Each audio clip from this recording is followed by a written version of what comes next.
Bom, então, olá a todos, meu nome é Ricardo. Hoje a gente vai continuar falando de produto interno e o assunto especificamente de hoje é ortogonalidade.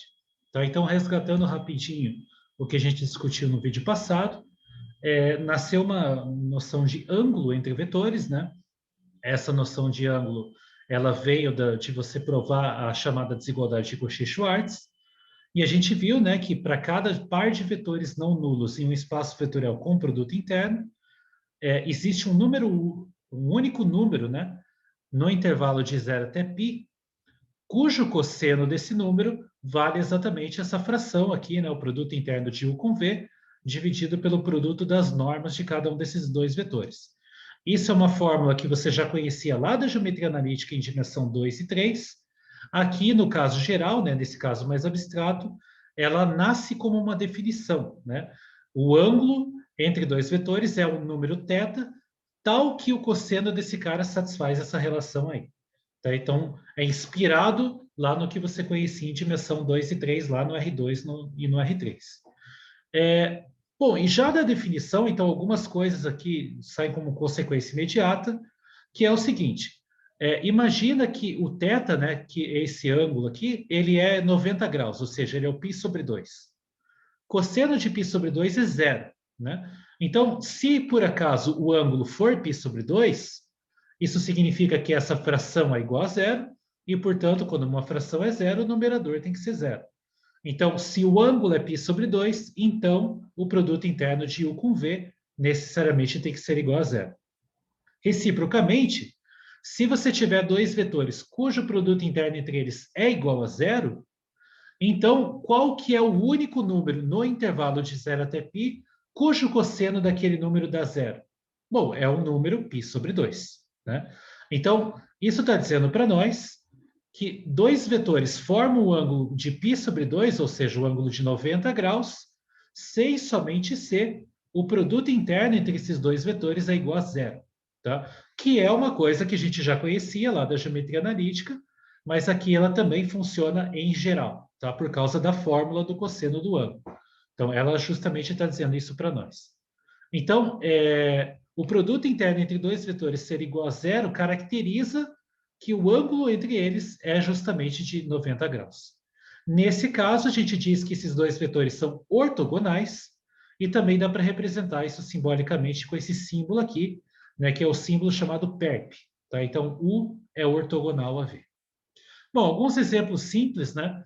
Recuperando a geometria analítica, é você pegar o espaço vetorial como sendo R2, o plano cartesiano, o produto interno como sendo o canônico, e aí, dado um vetor de coordenadas AB, como que você produz um novo vetor que seja ortogonal a esse vetor U, né? Então, lá em geometria analítica, um processo muito simples é trocar a posição das coordenadas desse vetor e trocar o sinal de uma delas, né? Então, por exemplo, esse vetor Vzinho com coordenadas menos B e A, ele vai ser ortogonal a U, né? Porque quando você calcula o produto interno entre eles, produto interno canônico, primeira coordenada do U vezes a primeira coordenada do V, mais a segunda coordenada do U, vezes a segunda coordenada do V. Então, é A vezes menos B, mais B vezes A. Bom, isso aqui é uma diferença de dois números iguais, né? Então, isso aqui dá igual a zero e, portanto, eles são ortogonais. Uma outra maneira de você obter um vetor com essas coordenadas aqui, né? É você pegar o vetor U de coordenadas AB e fazer uma rotação dele de 90 graus, tanto faz no sentido horário quanto no anti-horário, usando a matriz de rotação, né? E aí tem duas matrizes de rotação, uma que roda no sentido horário e uma que roda no sentido anti-horário. Tanto faz qual das duas você usa, você vai encontrar tanto esse vetor aqui, menos B, como menos B, A, ou se você usar a outra matriz, você vai achar o oposto desse, que é o vetor de coordenadas B e menos A. Tanto faz, né? Esses dois vetores vão ser múltiplos um do outro, então o ângulo deles com o vetor U original vai continuar sendo 90 graus em qualquer caso. Tá? Bom, um exemplo um pouquinho mais abstrato é você pegar o espaço vetorial de matrizes 2 por 2 e pegar, por exemplo, essas duas matrizes aqui, né, com entradas 1, 1, 0, 0 e 0, 0, 1, 1. Com respeito ao produto interno canônico do espaço de matrizes, essas duas matrizes são ortogonais. Tá? Se você calcular o produto interno entre elas, você pode fazer isso na mão, usando a definição, que é o traço da matriz A transposto vezes B, ou uma outra maneira de calcular esse mesmo número é você pensar nos vetores associados a cada uma dessas matrizes, que nada mais são, né, do que a gente já viu anteriormente. Pegar as linhas dessas matrizes e esticar elas num único vetor. Então, o vetor associado a essa matriz A seria o vetor de coordenadas 1, 1, 0, 0, e o vetor associado a essa matriz B seria o vetor de coordenadas 0, 0, 1, 1. E aí, o produto interno entre essas duas matrizes se reduz ao produto interno canônico entre os vetores correspondentes. E essa conta é muito fácil, né? Todos os vetores aqui vão ter, nessas multiplicações do produto escalar, pelo menos um dos números é igual a zero em cada um desses caras, né? Então, é 1 vezes 0, 1 vezes 0, 0 vezes 1, 0 vezes 1, soma tudo, então isso dá igual a zero. Então, é claro, né, isso é abstrato, não posso desenhar essas duas matrizes A e B e ver que o ângulo entre elas é 90 graus. Né? Isso não faz muito sentido, mas nesse sentido abstrato de eu estou falando de produto interno, então faz sentido eu falar de ângulo, e aí, nesse caso, o ângulo entre essas duas matrizes é zero. Tá? Antes de continuar, então, uma definiçãozinha, né, de um conceito que aparece muito nessa parte, é que um subconjunto de um espaço com produto interno é chamado de um subconjunto ortogonal se todo par de vetores distintos daquele subconjunto forme ângulo de 90 graus. Tá? Então, um subconjunto ortogonal de um espaço vetorial nada mais é do que uma coleção de vetores que todos eles formam o ângulo de 90 entre si. Tá? Isso é o que a gente chama de um conjunto ortogonal. E o conjunto ortogonal clássico da literatura é esse aqui, ó. Um dos conjuntos clássicos da literatura é você pegar o espaço vetorial como o conjunto das funções contínuas definidas em algum intervalo, então, por exemplo, intervalo de 0 até 2π, e o produto interno como sendo o produto interno L2. Né? Eu já defini esse produto interno anteriormente, eu vou relembrar ele aqui. Então, se você tem duas funções contínuas, definidas no intervalo de 0 até 2π, o produto interno L2 entre essas duas funções, também denotado assim às vezes, ele é dado pelo produto, pela integral no intervalo em questão, que é o de 0 até 2π, do produto dessas duas funções. A gente já viu anteriormente que isso realmente dá um produto interno, e esse é o chamado produto interno L2 entre funções contínuas. E, bom, um exemplo de conjunto ortogonal dentro desse espaço vetorial é você pegar essa coleção de funções que são cossenos de inteiro vezes x e senos de inteiros vezes x. M e n eles são inteiros, podem variar à vontade. Isso dá uma coleção de funções, né? Dá um conjunto de funções que é infinito, né? Esse conjunto é infinito porque m e n podem ser qualquer número inteiro. E o fato é que esse conjunto de funções é um conjunto ortogonal. Tá? Se você calcular o produto interno L2 entre qualquer par de funções diferentes desse conjunto aqui, você calcula essa integral do produto das funções e vê que vai dar zero em qualquer caso. Tá? Isso aqui é uma consequência da integral por partes, é um exercício de cálculo 1. Eu vou deixar para vocês tentarem verificar isso aqui, mas é bem fácil, é só usar a integral por partes.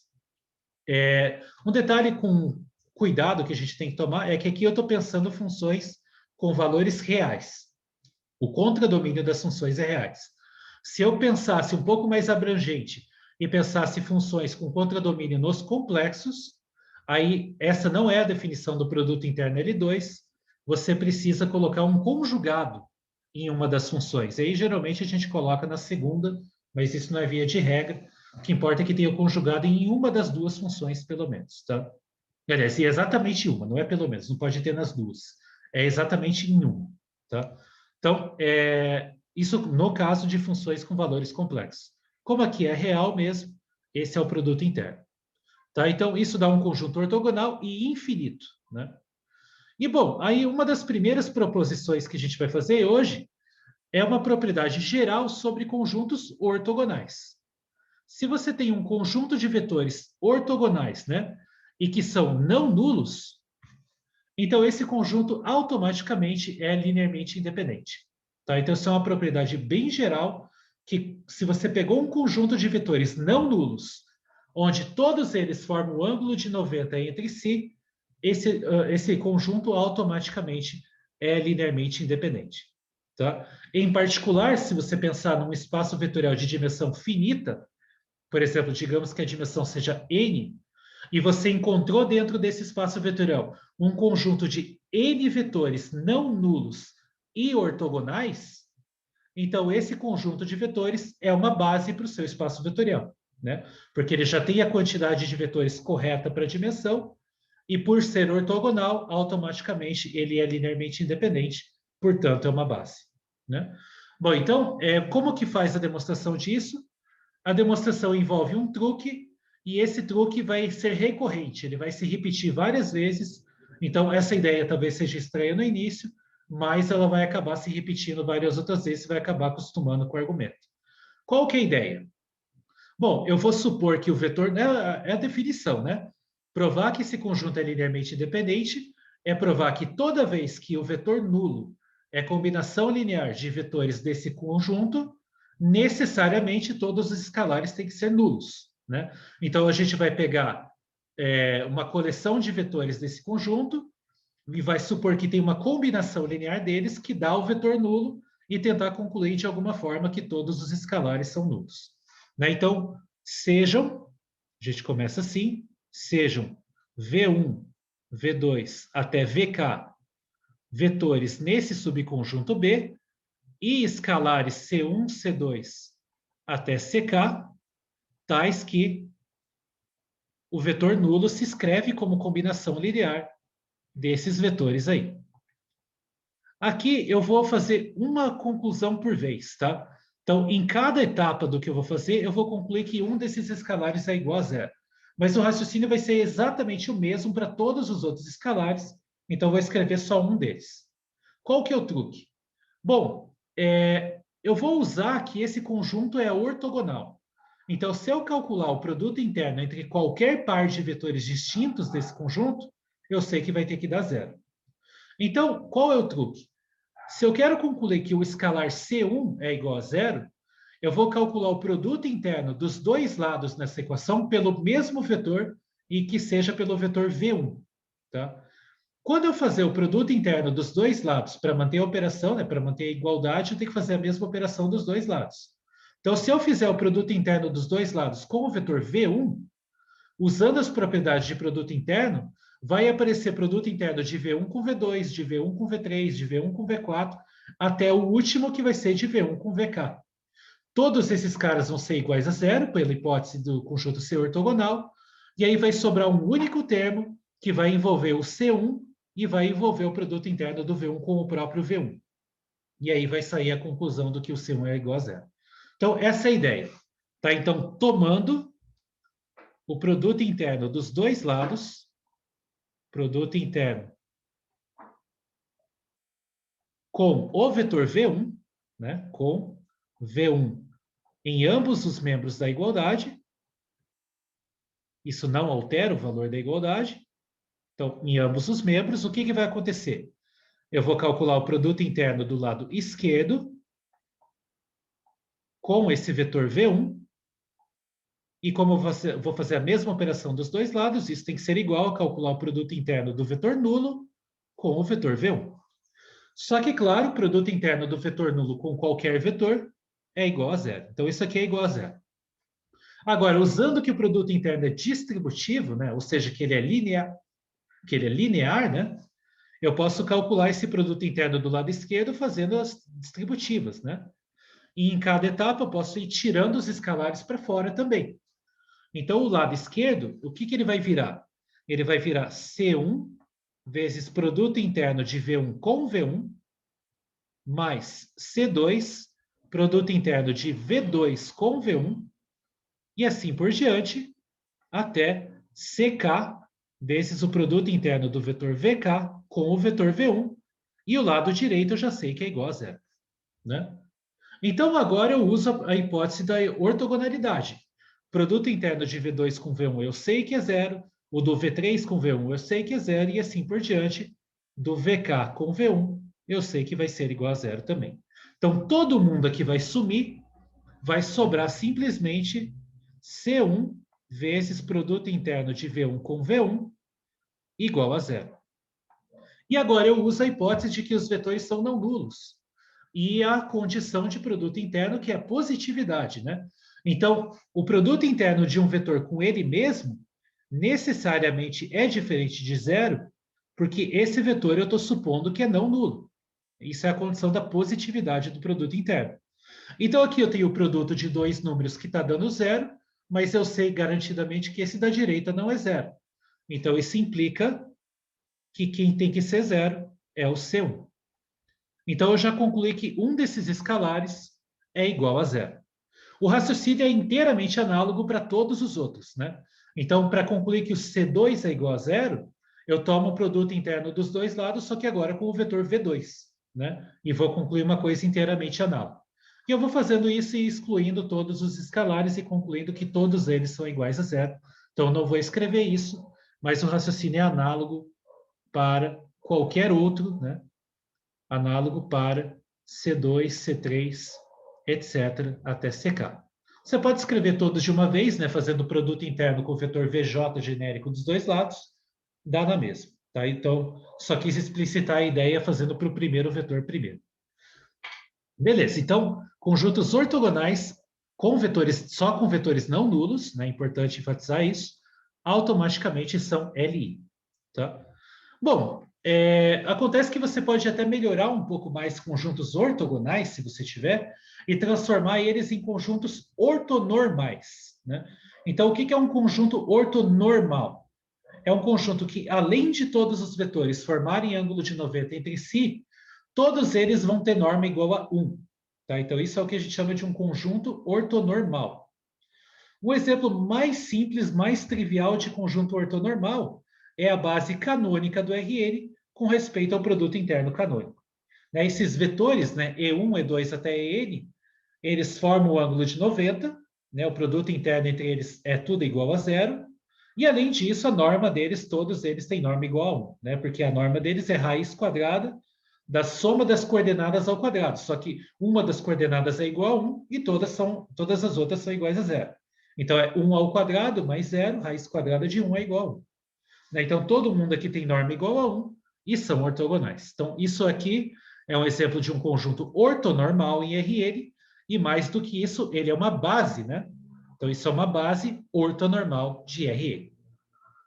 Acontece que se você tiver um conjunto ortogonal, você pode produzir a partir dele um conjunto ortonormal. Qual que é o truque? Bom, se os vetores são não nulos, né, claro, dado um vetor não nulo, eu produzo um novo vetor a partir dele que vai ter norma 1. É aquela ideia que vocês já devem ter visto em geometria analítica de normalizar o vetor, né? Você pega o vetor, divide ele pela norma, ou seja, você está pegando o vetor e multiplicando por um escalar, então isso mantém a direção do vetor original, você só fez uma reescala, e esse novo vetor original, esse novo vetor que eu estou chamando de vetil, ele vai ter norma 1 por definição. Tá? Então, esse vetor vetil é o que a gente chama de normalização do vetor V. É basicamente pegar o vetor V e dividir pelo tamanho dele. Isso dá uma reescala, mantém a direção, só que agora esse novo vetor tem norma igual a 1. Então, recuperando aquele exemplo lá de rotação, né? Voltando aqui para o plano cartesiano e pegando um vetor U de coordenadas A e B não nulo, né? Eu posso criar uma base ortonormal do R2 aproveitando esse vetor U. Como que eu faço? Eu tenho o vetor U, eu rodo ele 90 graus, como a gente fez anteriormente, isso produz um vetor V, esse vetor V vai ser ortogonal ao vetor original, então eu tenho dois vetores linearmente independentes, né? E formam o ângulo de 90, porque uma é rotação do outro, de 90 graus, e aí eu normalizo esses dois vetores, né? Então, a partir do vetor U, eu produzo o vetor util, está na mesma direção, a diferença é que util tem tamanho igual a 1, então ele cai nesse círculo aqui, né? Centrado na origem de raio 1, e análogo para o V, né? Então, eu normalizo o V, eu obtenho um vetor vetil, está na mesma direção do V e agora tem norma igual a 1. Então, esse conjunto de vetores U-til e V-til são ortogonais, né? Eles formam um ângulo de 90 e ambos têm norma igual a 1. Portanto, eles formam uma base do R2, né? Porque são vetores linearmente independentes e são dois vetores. O R2 tem dimensão 2. Então, isso forma uma base ortonormal do R2 a partir daquele vetor original U, né? Então, aqui está um exemplo de como que eu posso construir uma base de um espaço vetorial que seja ortonormal a partir de um primeiro vetor dado, né? Que foi esse vetor U de coordenadas AB. Esse processo de eu te dou um primeiro vetor e quero construir a partir dele uma base ortonormal do espaço vetorial em questão, a gente vai fazer esse processo em geral agora. Isso aqui é só um primeiro exemplo de como que você faz isso no caso de dimensão 2. A gente vai fazer esse mesmo processo para um espaço vetorial de dimensão finita qualquer, tá? Então, só um detalhe primeiro que a parte da ortonormalização, né, você deixar todo mundo com norma igual a 1, isso é o último dos problemas. O problema é só criar vetores ortogonais. Porque uma vez que você tem vetores ortogonais, você pode fazer esse processo de normalização. Você normaliza todos os vetores do teu conjunto. Isso produz um novo conjunto que ainda vai ser ortogonal, né? Quando você normaliza os vetores, você não altera a direção deles. Você está pegando múltiplos. Então, isso não vai estragar a condição do ângulo, né, entre eles. Todos eles vão continuar tendo ângulo de 90.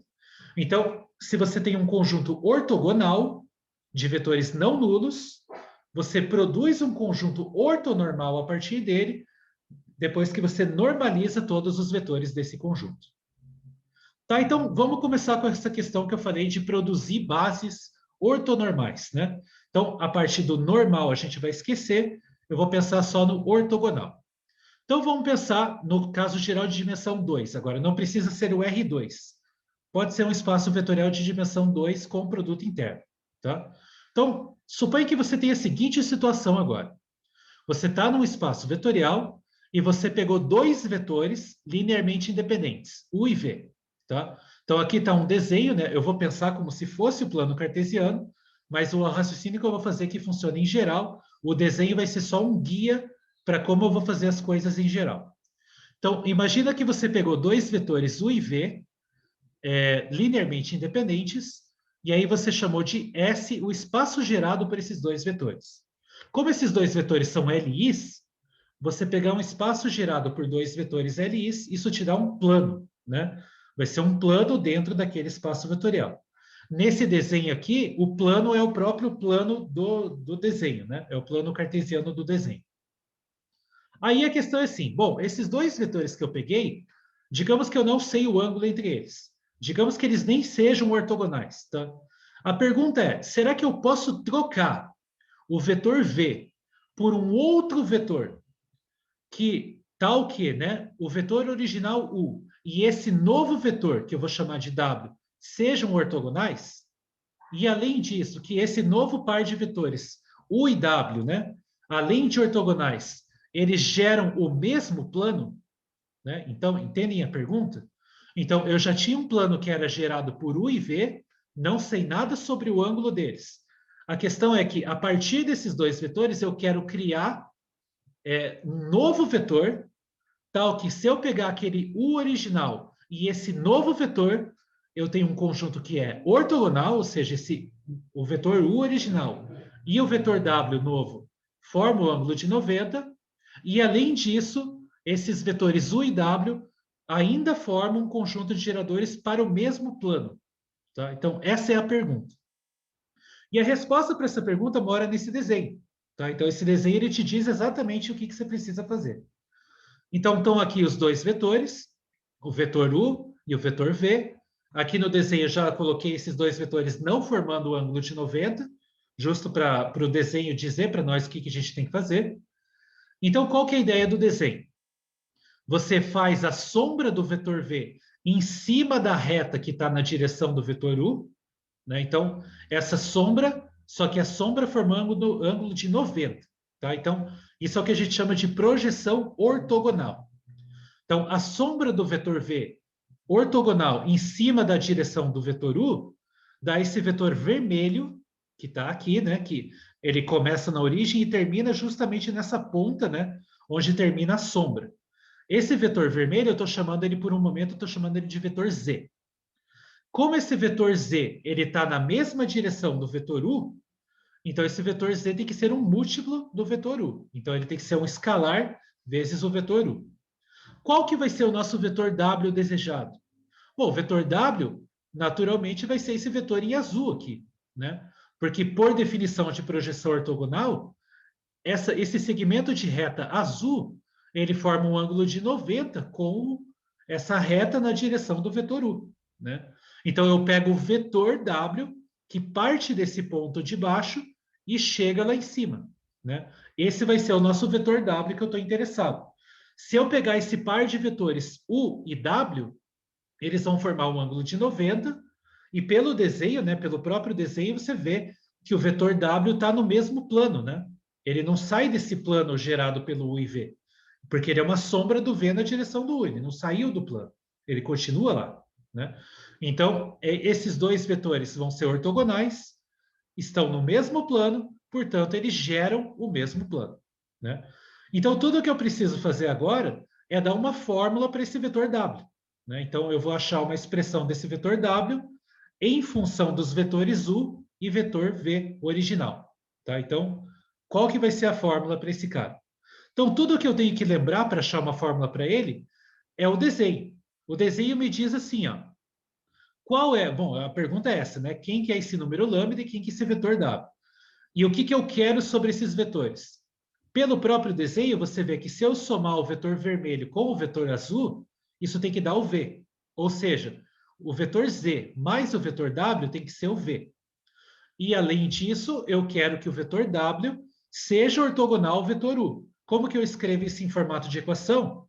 O produto interno entre o vetor U e o vetor W tem que ser igual a zero, né? Então, eu vou escrever essas duas condições aqui para tentar achar uma fórmula para o vetor W. Então, vamos lá. Essa é a ideia agora. Então, o vetor Z, como a gente acabou de observar, ele é um vetor que está na mesma direção do vetor U, portanto, ele é um múltiplo do vetor U. A ideia vai ser descobrir quem é esse lambda e quem é esse W, né? Então, bom, eu sei, né, que Z mais W tem que ser igual a V. Ou seja, lambda vezes U mais W tem que ser igual a V, né? Porque eu estou substituindo a expressão do Z, o Z é lambda vezes U. Agora eu quero usar essa condição aqui. A condição que me diz que U e W são ortogonais. Então, qual que é a ideia? A ideia é pegar essa equação e calcular o produto interno dos dois lados com o vetor U, né? Então, de novo, eu vou usar esse truque, né, de calcular o produto interno dos dois lados com um certo vetor. Por que que eu vou usar o vetor U? Porque quando eu usar o vetor U, vai aparecer aqui o produto interno de W com U, que eu quero que seja igual a zero, tá? Então, esse vai ser exatamente o truque. Calculando o produto interno com o vetor U, né, com U em ambos os membros. Então, de novo, né, a mesma operação dos dois lados, em ambos os membros. O que que a gente vai obter? Já vamos usar a linearidade, né, do produto interno, da distributiva, né? Então, eu vou escrever só a primeira linha, daí eu já vou usar as propriedades. Vou fazer o produto interno disso com U, e isso vai ter que ser igual ao produto interno de V com U, né? A mesma operação dos dois lados. Então, usando as propriedades de produto interno, isso vai dar lambda vezes produto interno de U com U, mais produto interno de W com U, e isso tem que ser igual ao produto interno de V com U. E aí, usando o que eu quero que aconteça, esse cara eu quero que seja igual a zero, portanto, isso me diz, né, que eu posso isolar o número lambda nessa equação aqui. O lambda vai ser igual ao produto interno de V com U. É claro, eu estou supondo os vetores não nulos, né? Porque, em particular, o conjunto é linearmente independente. Então, em particular, os vetores são não nulos. Então, eu posso dividir por produto interno de U com U, porque isso aqui é positivo, né? Pela condição de positividade do produto interno. Então, isso aqui é a fórmula para o lambda, aquele escalar que aparece na frente do U para produzir o vetor Z, né? Então, isso aqui está em função dos vetores U e V, que é exatamente o que eu quero. E como o vetor W aparece aqui nessa equação, né? O vetor W satisfaz essa equação. Z mais W tem que ser igual a V. Então, o vetor W sozinho, ele tem que ser igual a V menos Z. Só que eu acabei de encontrar uma expressão para o vetor Z, né? Porque o vetor Z, ele é lambda vezes U. E o lambda é esse cara aqui. Então, isso finalmente deu uma fórmula para o vetor W. Então, o vetor W, ele vai ser igual a V menos o escalar lambda, que é esse número aqui, é essa divisão, né, de dois produtos escalares, vezes o vetor U, né? Lambda vezes U. Então, aqui está uma fórmula para o vetor W, que é o vetor desejado. E essa fórmula aqui, ela está inteirinha em função só dos vetores U e V. Tá? Então, uma vez que você tem os vetores U e V, eu consigo encontrar o vetor W usando essa fórmula aí. Tá? Então, tem alguns nomes envolvidos na história. Como eu falei, né, esse vetor Z, dado por lambda vezes U, onde lambda é esse número que a gente acabou de descobrir, ele é chamado de projeção ortogonal do vetor W do vetor V na direção do vetor U. Tá? Então, esse é o nome que esse cara recebe e ele tem uma notação própria, né? Então, isso aqui é o nosso vetor Z. Ele é o lambda, né? Esse número que está aqui, vezes U. Então, a notação que a gente usa é que ele é a projeção do vetor V, projeção ortogonal do vetor V na direção do vetor U. E essa é a fórmula para esse cara. E aí, finalmente, o vetor W, ele nasce, né? Esse aqui é o vetor W, ele é o vetor V menos essa projeção ortogonal, pelo que a gente acabou de ver aqui, né? Então, o vetor W, ele é V menos esse cara aqui, que é o que a gente acabou de chamar de projeção ortogonal do vetor V na direção do vetor U. Então, esse é o W, é V menos a projeção. Esse vetor W, por definição, ele nasce ortogonal ao vetor U, né? A gente quer isso por causa do desenho aqui, né? Então, esse vetor em azul, ele já nasce formando o ângulo de 90 com o vetor U. Então, esses são os nomes envolvidos. O vetor Z é a projeção ortogonal do V na direção do U, e esse vetor W, dado pela diferença de V com a projeção ortogonal, ele já nasce ortogonal ao U. Agora, a pergunta é, por que o espaço gerado pelo U e por esse novo vetor W, e agora esse novo conjunto, né, UW, é um conjunto ortogonal, por que esse conjunto de vetores UW gera o mesmo plano? Por que isso gera o mesmo subespaço? Bom, pela forma, agora formalmente, né, sem requerer o desenho, formalmente, o W ele é dado por essa expressão aqui, que é V menos um número vezes U. Ou seja, o vetor W ele é uma combinação linear dos vetores U e V. Portanto, o vetor W ele mora no espaço gerado por U e V. Ou seja, esse W com certeza está lá no mesmo espaço. Então, como ele já está no mesmo espaço gerado e ele é ortogonal ao vetor U, então esses dois caras estão no mesmo espaço e formam um conjunto ali, porque eles são ortogonais, e, portanto, eles também formam a base para o mesmo espaço vetorial. Tá? Então, esse processo, né, eu estava gerando um plano pelos vetores U e V, e agora eu troquei o vetor V por um novo vetor, que eu chamei de W, e a propriedade adicional que eu tenho agora é que esse novo conjunto de geradores aqui, U e W, ele é um conjunto ortogonal. Esses dois caras agora formam o ângulo de 90 graus. Então, isso é o processo para você fazer com dois vetores. E o processo agora para a dimensão 1 a mais? O que vai acontecer? Tá, então, vamos fazer o mesmo processo, só que agora para 3 vetores. Então, suponha que você tem um conjunto de 3 vetores, linearmente independente, e, de novo, você chama de S agora o espaço gerado por esses 3 vetores. Tá? Então, são 3 vetores linearmente independentes, então esse espaço agora tem dimensão 3. E aí agora a pergunta é a mesma, a pergunta análoga. A partir desses três vetores, será que eu consigo achar novos vetores, que eu vou chamar de V1, V2 e V3, que geram o mesmo subespaço vetorial, ou seja, é um novo conjunto de geradores para o mesmo espaço vetorial, só que com a vantagem agora de que esse novo conjunto de geradores é ortogonal, né? Então, essa é a pergunta análoga ao que a gente fez na anterior, só que agora para três vetores. Bom, então vamos ao desenho. É um processo indutivo, tá? Nesse caso de dimensão 3, eu vou usar o que eu já sei de dimensão 2. Então, qual que vai ser o truque? O truque é assim, ó. Pensa primeiro nos dois primeiros vetores, tá? Nos vetores U1 e U2. Como o conjunto dos três vetores é linearmente independente, em particular, o conjunto só com os vetores U1 e U2 também é LI. Então, se eu pegasse só o espaço gerado pelos dois primeiros vetores, sem pegar os três, só pega os dois primeiros. Os dois primeiros, eles geram um plano, tá? Então, nesse desenho aqui, você tem os três vetores, né, que são os vetores U1, U2 e U3, originais. E aí, esse plano que está em azul aqui, é o plano gerado pelos vetores U1 e U2, tá? Então, esse é o plano azul aqui, do desenho. Agora, esquece por um momento o vetor U3. Pensa só nesse plano. Esse plano está sendo gerado pelos vetores U1 e U2. Pelo passo anterior, eu sei que eu posso trocar esses vetores U1 e U2 por outro par de vetores que é ortogonal e que gera o mesmo plano, tá? Então, pelo passo anterior, nesse desenho aqui, eu já desenhei um novo par de vetores, que é o par de vetores V1 e V2. Esses dois vetores vão formar ângulo de 90 e geram o mesmo plano.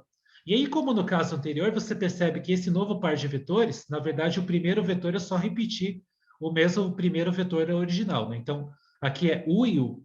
Por isso que eu coloquei aqui V1 é igual a U1.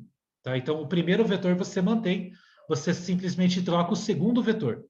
E esse segundo vetor, que eu estou chamando de V2, ele é ortogonal ao vetor V1, que é o próprio U1, né?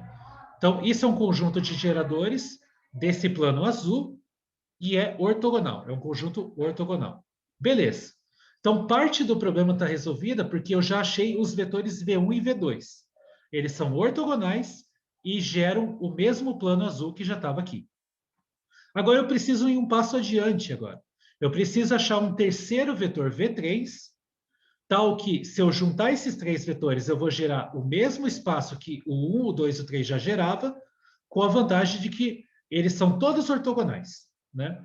Então, veja, se eu já sei que os vetores V1 e V2 são ortogonais, basta eu criar um vetor V3 que seja ortogonal a V1 e a V2 ao mesmo tempo, né? E como que eu posso fazer isso? Então, de novo, quem vai inspirar a fazer isso é o desenho. Então, nesse desenho aqui, eu coloquei o vetor U3, né? E aí, aquela observação de independência linear, né? Como o conjunto dos três vetores é LI, nenhum desses vetores pode ser combinação linear dos demais. Então, esse vetor U3, necessariamente, ele aponta numa direção para fora desse plano, do plano gerado por o 1 e o 2. O U3 não pode estar nesse plano. Então, o U3 aponta numa direção para fora, e aí o desenho, de novo, te diz o que você vai fazer. Então, eu vou pegar a sombra que o vetor U3 forma em cima do plano agora. Não é em cima de uma direção, é em cima do plano. Então, esse vetor em vermelho aqui embaixo é a sombra que o vetor U3 faz em cima do plano. E essa sombra ortogonal, a sombra que forma ângulo de 90 com o plano. Então, essa sombra forma esse vetor em vermelho, e junto disso, agora você completa um triângulo, né? Um triângulo retângulo, e um dos catetos desse triângulo retângulo é esse vetor azul, né? Que eu vou chamar de V3. Esse vai ser o nosso V3, tá? Então, esse vetor V3 aqui, ele nasce formando o ângulo de 90 com o plano inteiro. Em particular, ele vai formar ângulo de 90 com os vetores V1 e V2, né? Então, o vetor V3 que vai interessar para nós é exatamente esse vetor azul. Então, eu vou fazer o análogo do que eu fiz no anterior, e achar uma fórmula para esse vetor V3 em função dos vetores anteriores que eu já tinha, dos V1 e V2, que eu já tenho, né, pelo processo anterior, e o vetor U3, que é o vetor que eu estou querendo substituir agora, né? Bom, então como que eu vou fazer isso? Primeiro os nomes, né? Esse vetor vermelho, ele também é uma projeção ortogonal, só que é a projeção ortogonal do vetor U3 no plano gerado por o 1 e o 2. Então, essa é a notação que eu estou usando aqui, ó. É a projeção do U3, daí eu coloquei o 1, o 2. E é para entender que é o espaço gerado por esses dois vetores, tá? Então, é a projeção de um vetor em cima de um plano, e ortogonal. De novo, se eu somar o vetor vermelho com o vetor azul, isso dá o vetor U3. Portanto, o vetor azul é a diferença de U3 com o vetor vermelho. Então, eu preciso achar uma fórmula para o vetor vermelho. E essa fórmula em função desses caras anteriores. Como que eu vou achar uma fórmula para esse cara? Bom, a ideia é que, como esse vetor vermelho foi derrubado em cima do plano, e o plano é gerado pelos vetores V1 e V2, esse novo vetor Z, esse vetor vermelho, ele tem que ser combinação linear de V1 e de V2. Tá? Então, é por aí que a gente vai começar. Então, o vetor vermelho, que é o vetor Z, ele tem que ser combinação linear dos vetores V1 e V2. E aí os escalares eu estou chamando de lambda1 e lambda2 em analogia com o caso anterior que só tinha um lambda. Agora eu tenho dois lambdas, né? Lambda1 e lambda2. Então a questão agora é tentar procurar quem são esses valores aqui. Mas o que, que eu quero que aconteça, né? Eu quero que o vetor azul seja ortogonal aos vetores, ao plano inteiro, e em particular aos vetores V1 e V2. Então, a gente quer, né? Queremos que o V3 seja ortogonal ao vetor V1 e, ao mesmo tempo, ortogonal ao vetor V2. A gente quer que isso aconteça. E qual que é a relação entre esses vetores? A relação é o vetor vermelho mais o azul dá o U3. Né? Então, é bem o análogo do que a gente fez anteriormente. O vetor vermelho, que é o vetor Z, mais o vetor azul, que é o vetor V3, isso aqui tem que dar o U3. Então, agora, eu uso essa relação e essas duas relações aqui. Eu vou combinar todas essas coisas, né? Então, isso aqui está me dizendo assim, ó. Lambda 1 vezes V1 mais lambda 2 vezes V2 mais V3, isso tem que ser igual a U3. E agora, o truque é exatamente o mesmo que eu usei no anterior. Eu vou calcular o produto interno dos dois lados, primeiro com o vetor V1 e depois com o vetor V2, e usar que eu quero que esses produtos internos sejam iguais a zero para poder descobrir quem são esses escalares lambda1 e lambda2. Tá? Então, tomando primeiro o produto interno com V1, tomando o produto interno dos dois lados, né? Com V1, e usando as propriedades de produto interno, então, o lado esquerdo ele é assim, lambda 1, V1, mais lambda 2, V2, mais V3, vou fazer o produto interno disso com V1, e isso tem que ser o mesmo que fazer o produto interno de U3 com V1, que é o lado direito.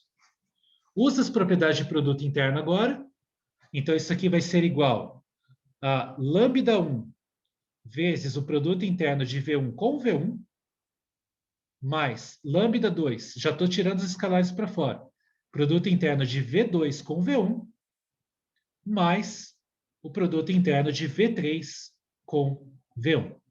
E isso eu sei que tem que dar igual ao produto interno de U3 com V1. E agora eu uso a hipótese, né? Eu quero que o produto interno de V3 com V1 seja igual a zero. Então, esse cara aqui não aparece. Mas eu também quero que o produto interno aliás, eu já sei, né? Desculpa. E eu já sei que V1 e V2 são ortogonais, né? Pelo processo anterior, eu já podia ter trocado os geradores do plano por geradores que sejam ortogonais. Então, eu já sei que isso aqui é igual a zero pelo passo anterior. Então, esse cara não aparece, esse cara não aparece, então vai sobrar simplesmente lambda 1 vezes produto interno de V1 com V1 igual ao produto interno de U3 com V1. Isolando o lambda 1, a gente obtém produto interno de U3 com V1 dividido pelo produto interno de V1 com V1. Então, aqui a gente achou uma fórmula para o lambda 1. E agora, como é que a gente faz para achar uma fórmula para o lambda 2? Bom, é a mesma história, só que agora, em vez de tomar o produto interno com V1 dos dois lados, eu tomo o produto interno com V2. Né? Então, vai ser a mesma ideia, só que agora com V2. Então, vou repetir aqui a equação que vale, que é Z mais V3 igual a U3. Vou repetir aqui que isso é lambda 1 vezes V1 mais lambda 2 vezes V2 mais V3 igual a U3. E agora eu tomo o produto interno dos dois lados, só que com o vetor V2. Então, tomando o produto interno com V2, o que a gente obtém dessa vez? Então, aqui vai ser produto interno de lambda 1 V1 mais lambda 2 V2 mais V3 com V2, e isso vai ter que ser igual ao produto interno de U3 com V2. Então, usa as propriedades de produto interno, isso aqui vai ser igual a lambda 1 vezes produto interno de V1 com V2, mais lambda 2 vezes produto interno de V2 com V3, aliás, V2 com V2, né? O segundo vetor ali, mais produto interno de V3 com V2. E isso tem que ser igual. Então, é uma conta inteiramente análoga à anterior, só que agora é com V2. E aí, agora eu uso o que eu já sei. V1 com V2 eu já sei que são ortogonais pelo passo anterior. V3 com V2 eu quero que sejam ortogonais pelo desenho. Então, o que vai sobrar é uma expressão que só tem o lambda 2, aí eu isolo ele e acho uma expressão para o lambda 2. Então, o lambda 2 ele vai ser igual ao produto interno de U3 com V2 dividido pelo produto interno de V2 com V2. Então, isso te dá uma fórmula para o lambda 2 agora. Então, pronto. Então, a gente achou quem são o lambda 1 e lambda 2. Então, a gente sabe quem é o vetor Z, né? Então, o vetor Z, ele é quem? O vetor Z é lambda 1 vezes V1 mais lambda 2 vezes V2. Quem que é o lambda 1? A gente descobriu aqui em cima. Produto interno de U3 com V1 sobre V1 com V1. Então, o vetor Z é o produto interno de U3 com V1 dividido pelo produto interno de V1 com V1, isso vezes o vetor V1, mais o lambda 2, que a gente acabou de descobrir, produto interno de U3 com V2, dividido pelo produto interno de V2 com V2, isso vezes o vetor V2. E aí você já percebe que está formando um certo padrão aqui, né? Então, esse aqui é o vetor Z. E, portanto, o nosso vetor V3, voltando aqui, né? O nosso vetor V3, ele vai ser dado por U3 menos o Z, né? Então, o vetor V3, logo,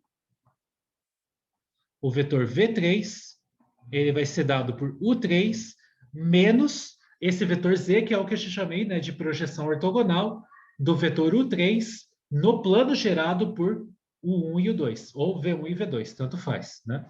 Que é o mesmo plano. Então, o V3 vai ser dado por produto interno U3 menos, né? Produto interno de U3 com V1 sobre produto interno de V1 com V1 vezes V1 menos produto interno de U3 com V2 sobre o produto interno de V2 com V2 e isso vezes V2. Tá? Então, isso aqui vai ser o nosso V3 agora.